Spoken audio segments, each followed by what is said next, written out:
And the way that they run these conferences, they run them as hackathons and demonstrations as well of what's happening in the Ethereum community. So they chose Paris, and I chose Paris mostly because of that. And it was good to get out of the house for a bit, change my mind. And I went to ETHGlobal. And there's quite a few interesting developments that are happening in the Ethereum space these days. So starting out, how decentralized is Ethereum? And if we're going to be frank, it's probably about not even 10% decentralized. And that's actually been really nice. So right now, there's significant problems that affect decentralization within the Ethereum space. The most significant of these problems is there's a sequence of transactions. The order of this transaction, the sequence of the transactions which go into a block. So the way the blockchain works is it's a chain of blocks and they're ordered, and then every block is signed from the last block. And so if you start putting in invalid blocks, you've got an invalid ledger of transactions. So each block contains a set of transactions. Now, the problem here is that if I'm trying to put in a transaction that is profitable, so I stand to make $1 million off this trade. Now, with the way that Ethereum works is you send your request to make a transaction to a publicly accessible node, right? And then it gets propagated throughout all the nodes in the ecosystem. So essentially there is what is called MEV. So that's, it's had many names over the years: minor extractable value, maximally extractable value. But whatever it is, it's about value that you can extract from the ordering of transactions on chain. So if, for example, there was a really interesting event that happened this week. There was an exploit, and before I go a little bit further into it, only write the smart contracts in Solidity, people. Unfortunately, Curve decided to write their smart contracts in a different language called Viper. And when you use a different language, this is a funny argument, because centralization of a programming language doesn't really affect anyone, so what's wrong with that? So just use Solidity. The problem is they used Viper, and Viper introduced a vulnerability into their SDK, which then Curve and a bunch of other protocols were using. Okay, let's just put that out of mind. What happened was there was a $200 million exploit. And without going into the technical details of how this exploit works, it's called a reentrancy exploit, and it's the most trivial of exploits. It is the equivalent of an SQL injection attack, if you know what that is, but for Web3. We're talking like, this is preschool, okay, this is high school level, this is high school level script kiddie stuff, right? And so this hacker was so unsophisticated, they didn't know how the blockchain worked. So they lost all the money. They had $200 million and they got none of it. And why didn't they get any of it? Because they don't understand MEV. They don't understand that the blockchain isn't as decentralized as they once thought it was. Because every time you send a transaction to the chain as a bot, there's a guy called Jared from Subway.eth, that's the bot that actually took his money. There's bots that sit out there and they read the transactions that are sitting within the validators. We're waiting to be validated. You've got 100 transactions sitting in a pool. Like imagine a bucket of pieces of paper, and all of those pieces of paper are people's intent to make a transaction. And you have the godlike power to go into that piece, that bucket, and look at everyone's transactions and scan through them and go, oh hey, this guy's about to put in a transaction that's going to net him $200 million. I'm going to make the transaction before him. And the way that you do that is there's a priority fee. So all of your transactions cost money. The way that the money cost is calculated is based on the level of compute required to do that operation. So if you need to move a bit of memory, and it's 256 bits, and you need to run a for loop over an array or whatever, that's going to use quite a bit of compute. So gas fundamentally is a unit of how much stuff you're doing on the chain. But then it's multiplied by the priority thing. So if an MEV bot finds a lucrative transaction, they're going to copy your transaction and set their priority fee to the maximum it can be. Their transaction will be executed before yours. It's called front running. They're going to front run your transaction and you're going to end up losing. Okay, so this is a big problem. There's these bots that constantly front run you. And you can see it every single day with every single token. People constantly get front run. I'd say the majority of people transacting within the crypto space are constantly being front run. Protocols that are front run resistant or tokens that are front run resistant, very rare.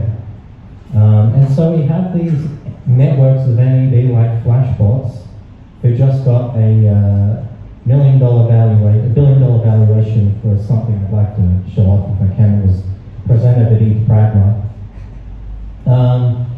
But these are very complex solutions to these MEV problems. But at the end of the day, no matter how much engineering you do around the problem about decentralization, there is still one stark problem that's related to Starkware, and a lot of other layer 2 scaling solutions that just sticks out like a red sore thumb. Because when you think about this problem, you think, how can we fundamentally address this? Because we are talking about things that have competing odds. And the competing odds are, who gets to decide the ordering of transactions? Like, who does? And if it's decentralized, then what do? Do we just randomly, you can't do it by time. It's not a first come, first served, because it's decentralized. You can't use timestamps to determine the ordering. So there's either one of two options. You either completely randomly make a set of transactions, and maybe someone gets front run, maybe someone didn't, or you let the priority fee set the ordering. Now this is actually even worse when you can't even see the transactions, which is the problem with layer 2 blockchains. And the way that they work currently, so you've got, essentially you've got what is called a sequencer. And a sequencer is the thing that's responsible for sequencing the transactions. And so the sequencer reads the batch of transactions and puts them in a sequence. But currently right now, for 100% of layer 2 scaling solutions, the sequences are completely centralized. So if Optimism decided they didn't like your transaction, they can just block it. Now, the problem is it's actually even worse when you have a ZK rollup. So Optimism is an optimistic rollup. And essentially Optimism is like a big hack. It just takes transactions and turns them into like this compressed format, and then just writes a transaction on chain, and then that's the rollup. That's all it is. And that's why it's optimistic, because if you're doing fraudulent stuff on the Optimism chain, you actually need to submit a fraud proof on the Ethereum mainnet, which means there's at least an hour turnaround before you get your money back that was scammed. Whereas with the ZK rollup, they use zero knowledge proofs to, let's just call it compression. Because it's not that simple. It's verifiable compression, which is even more interesting. That's how ZK is being used by ZK rollups. They don't actually use the zero part of the ZK. There's no privacy in layer 2 scaling solutions. There was one called Aztec, but they pivoted actually now. They developed a programming language called Noir. So we're at odds because the sequencing of transactions is a pretty vital thing for decentralization. And you can't really do that in a decentralized manner. So this is one of those things that we might have to figure out a genius solution to, like a governance framework or something, maybe like a vote-based thing. But there's never going to be a magic solution to this problem. Because at the end of the day, you can't write an algorithm to decide the ordering of transactions in a fair way. Because the only way that it can be fair is if everyone agreed upon what the ordering algorithm should be. So maybe we have a DAO where people can vote on different ordering algorithms or a market-driven kind of mechanism. I think we're going to have a market-driven mechanism that kind of governs the sequencing of transactions on chain or something, especially in these eco roll-ups, because you can't have anything there. But yeah, so that's NED. There's a lot of other stuff. There's batches, a batch of batches transactions. They're all currently centralized too. And then the contract as well, that stores your crypto, that's currently centralized too. So, I mean, these are the problems in the Ethereum space. No one within the Ethereum space, who's really within the Ethereum space, likes to pretend as if this isn't a problem. People who like to say it's the perfect thing, definitely not an Ethereum developer. So, yeah, it's a mess. I'll tell you that, it's a big mess. But it's the best mess. Because it's really the only mess that I think is worth wasting your time with. Because the problems that we're dealing with are far more than non-trivial now. Like, this sequencing problem is like classic computer science. It's impossibly hard to even wrap your head around how would you achieve that outcome. And these are the kinds of problems that we deal with today. So that's Ethereum. Now Worldcoin. Worldcoin, I did mention zero-knowledge proofs. That's actually a good intro to Worldcoin.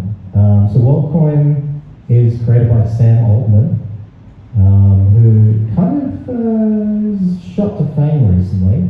I guess he's like the next Elon Musk or something, but maybe a bit more tame, which is good.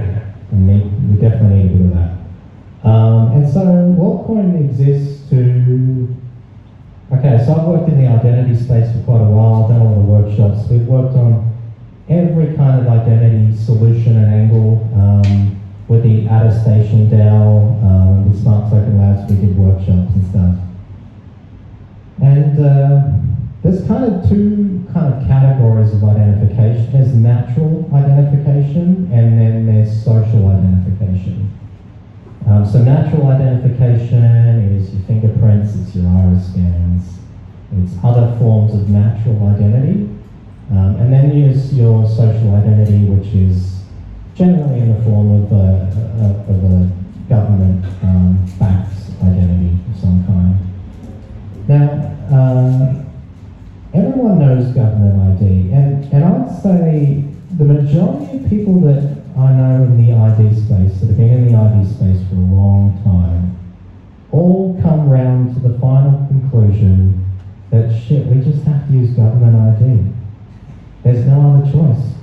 And for all the people in the world that aren't born in a good country, well, bad luck. We are engineers and we can't figure this out. And the truth is, they haven't figured it out either. In fact, actually, they figured it out and they shot out the other side. If you've ever seen that meme where there's that like thing where there's that guy in the middle and he's struggling, there's the dumbass on one side and like the Zen master on the other side. These guys are like just Zen masters the ID thing. And they just said, hey look, this sucks. They'll tell you, it sucks. And they'll say it's the only option we have to achieve the scale of 8 billion people. Because you can't scale government ID to 8 billion people, I can tell you that. Fingerprints, so you're just left with natural ID. I mean, there's other social ID mechanisms, and I've worked with a lot of them. There's a lot of invitation-based mechanisms where basically you sign up for an account, and your friend invites you, and then you can invite more friends. It's kind of like this network of like inviting your friends, and that's how people are socially ratified, which is effectively the same way the government works, really. It's just that they give you an invitation when you're born by a birth certificate, or you get citizenship or something later on. So the physical kind of natural way of identifying people is quite scalable, as they said, but there's a big security and privacy issue with it. Obviously, your biometric data being on a public ledger is not very good. Well, your biometric information is not on a public ledger. That's not how it works. How it does work is they store, let's just call it a hash. I actually don't know if they store a zero-knowledge proof, and I don't know why they need to in order to achieve this outcome. Hash is a collision resistance. You've got an infinite amount to play with, theoretically, or n to the 256 if you're using SHA-256.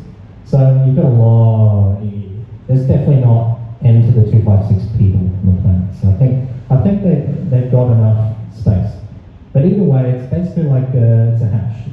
It's not your personal information that's stored on chain. It's just like it's a hash of your personal information. They can verify that it was produced by you, that it was produced by this identifier, but they can't go back and retrieve your biometric data. Okay, so how does it actually work though? How does that hash get on chain? And you think there's a whole supply chain here. What about a supply chain attack, right? This is where it's really interesting. That's where the orb comes in. Because the biometric data never leaves the orb. That's actually the really ingenious thing about Worldcoin.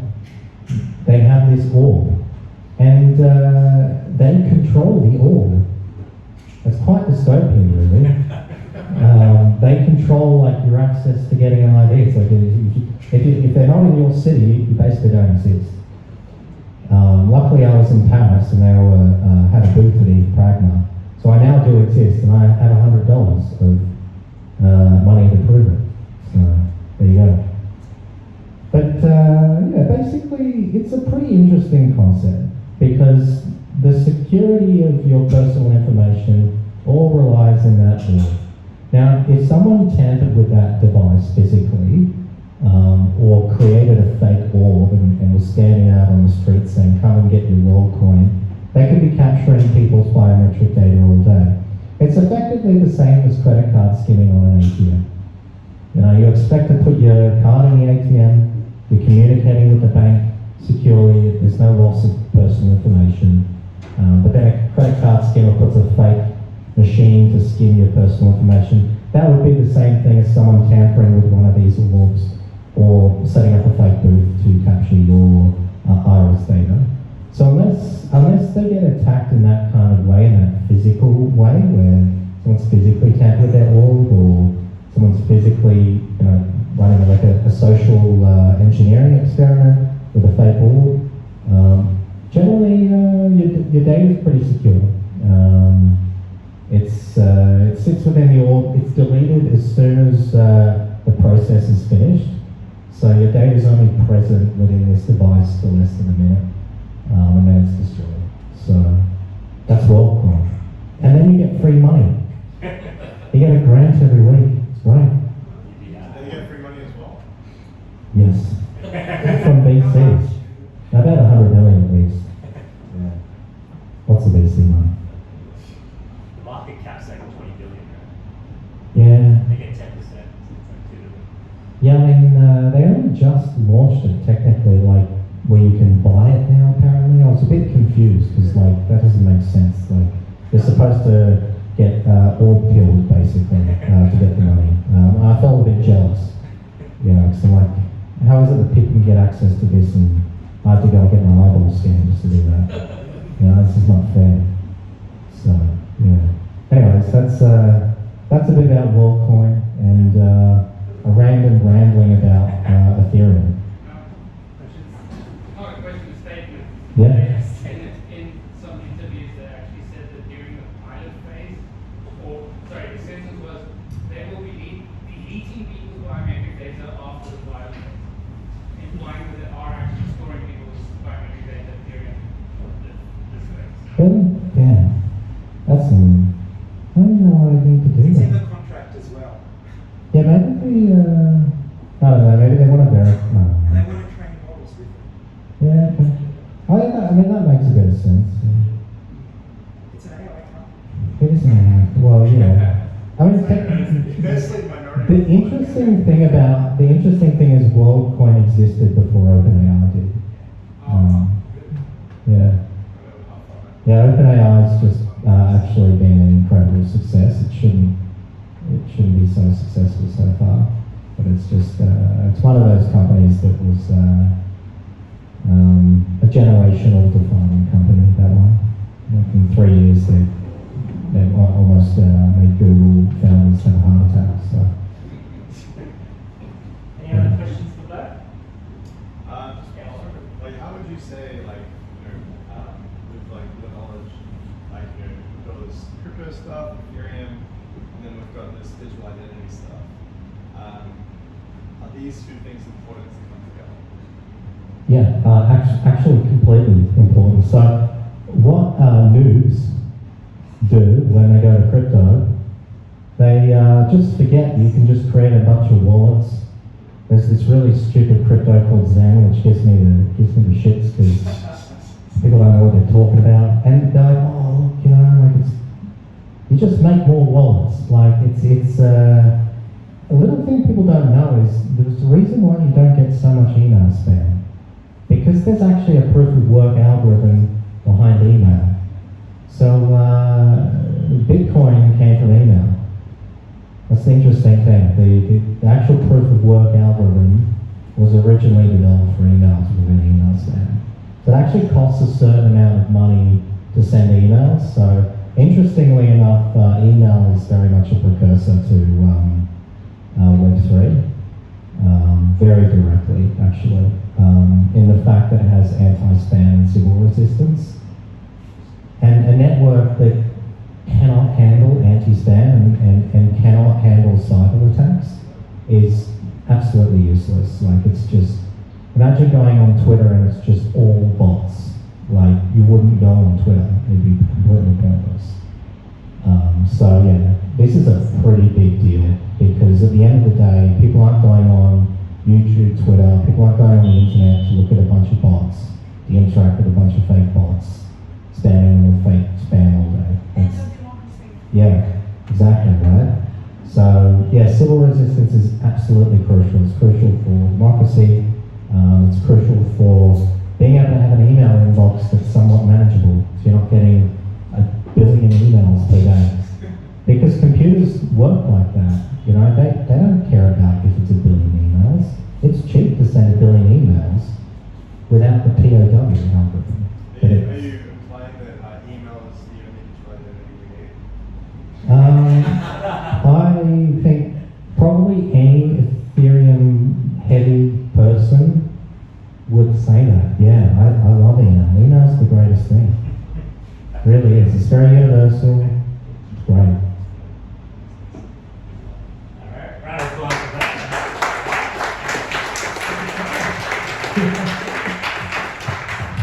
Yeah, I love this stuff because I think digital identity is also a spectrum. So, obviously the WorldCoin stuff, scanning your iris, is one attempt at that. But then I think also combining that with something like a social graph, all the friends that you're connected with will help validate that. So it's not just yes or no in terms of that side of attack. Could be actually validated from all means of things. So Crypto Humanity is one of the ones that another has a go attempt at that, where you're peer-to-peer validating the other humans that are unique.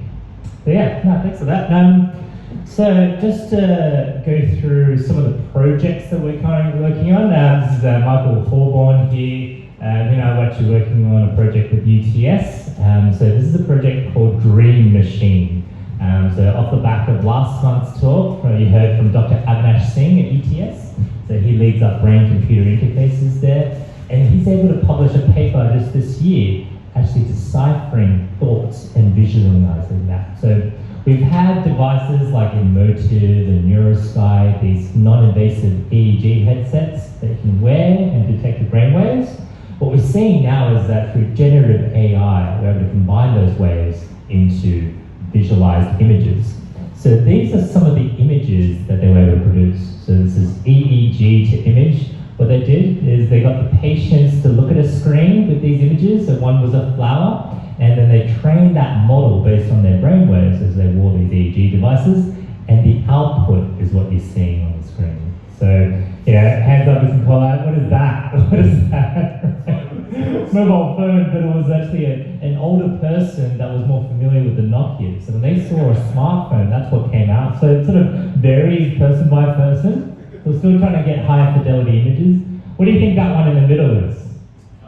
Yeah, that's it. It's a red Ferrari. Yeah, that's obviously a scooter. Not sure what this is, but we try to have a go. We'll be able to, decipher that a little bit more. How about this? Lychee, yeah. How about this one? Tiger, yeah, you got that. And yeah, so that flower is pretty good. And so these are all outputs. And what we said was, well, can we also do the same if the patient is asleep?